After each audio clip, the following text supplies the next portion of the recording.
गोपाल, बहुत हो चुका तेरा बहाना।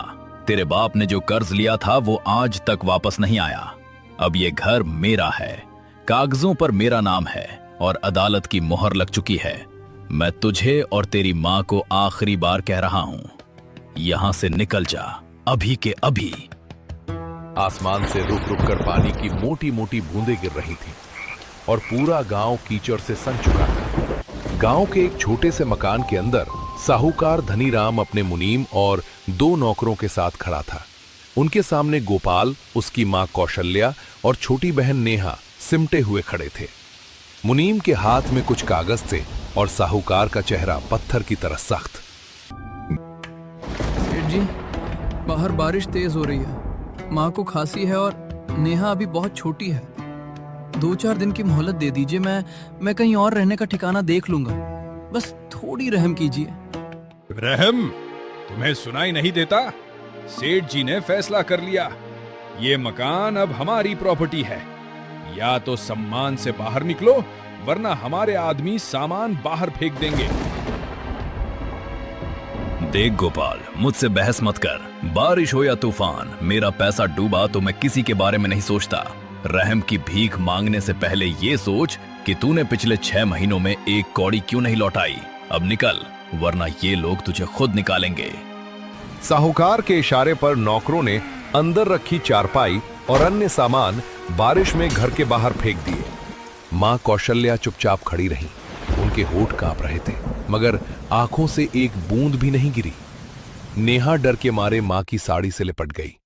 गोपाल ने साहूकार की तरफ एक बार और देखा, लेकिन वहां सिर्फ एक सौदेबाज की निर्मम आंखें थीं। बिना कुछ और कहे गोपाल ने अपनी मां और बहन का हाथ थामा और तीनों उस घर से बाहर निकल आए जो कभी उनका अपना था। गोपाल की आंखों में आंसू नहीं थे, बल्कि एक चिंता थी, अपनी मां और बहन को बचाने की चिंता। उनके पिता हरि नारायण पूरे गांव के मशहूर रसोइया थे। उनके हाथ के छोले पूरी की महक से पूरा गांव जागता था, पर पिछले साल अचानक बीमार पड़े और चल बसे। पीछे छोड़ गए ढेर सारा प्यार, एक कर्ज और एक जबरदस्त स्वाद का राज। अब यही कर्ज एक हथियार बनकर उनके सिर पर आ खड़ा हुआ था। तीनों गांव के उस छोर पर एक बरगद के नीचे जा खड़े हुए, जहां से बस स्टॉप कुछ ही दूरी पर दिखाई देता था। माँ, अब हम क्या करेंगे?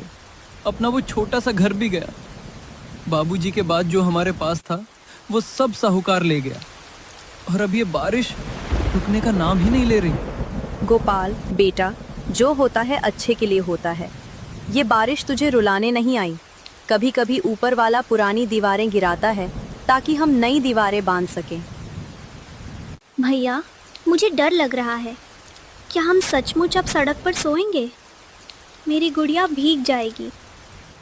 नहीं नेहा, तू चिंता मत कर, भैया तुझे ऐसे सड़क पर नहीं सोने देंगे। माँ चलिए, पहले कोई ऐसा ठिकाना ढूंढते हैं जहाँ बारिश से बच सके। माँ, मैं कल शहर जाऊंगा, वहाँ कोई ना कोई मजदूरी मिल ही जाएगी। शहर?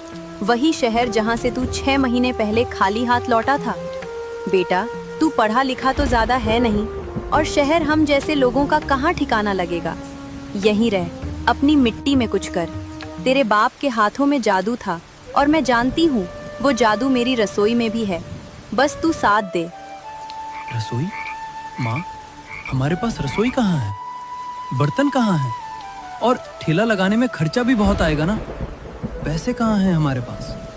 तभी बारिश की तेज फुहारों के बीच एक आवाज आई। गोपाल ने मुड़कर देखा।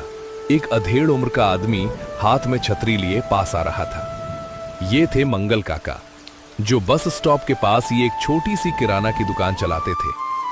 मंगल काका स्वभाव से बहुत अच्छे आदमी थे और हरि नारायण के बचपन के दोस्त भी। बेटा, मैं तुम्हें कुछ समय से यहां देख रहा हूं। साहूकार ने बेदखल कर दिया ना, उसका यही धंधा है। देखो, मेरी दुकान के पीछे एक कमरा खाली पड़ा है, पुराना है, थोड़ा टपकता है, लेकिन चारपाई और चूल्हे का इंतजाम हो जाएगा। अगर चाहो तो कुछ दिन वहां रुक जाओ, किराया बाद में देख लेंगे। गोपाल की आंखों में उम्मीद की एक किरण जगमगाई। उसने तुरंत मंगल काका के पैर छूना चाहे, पर चाचा ने रोक दिया। बेटा, इंसानियत अभी जिंदा है। चलो, सामान उठाओ।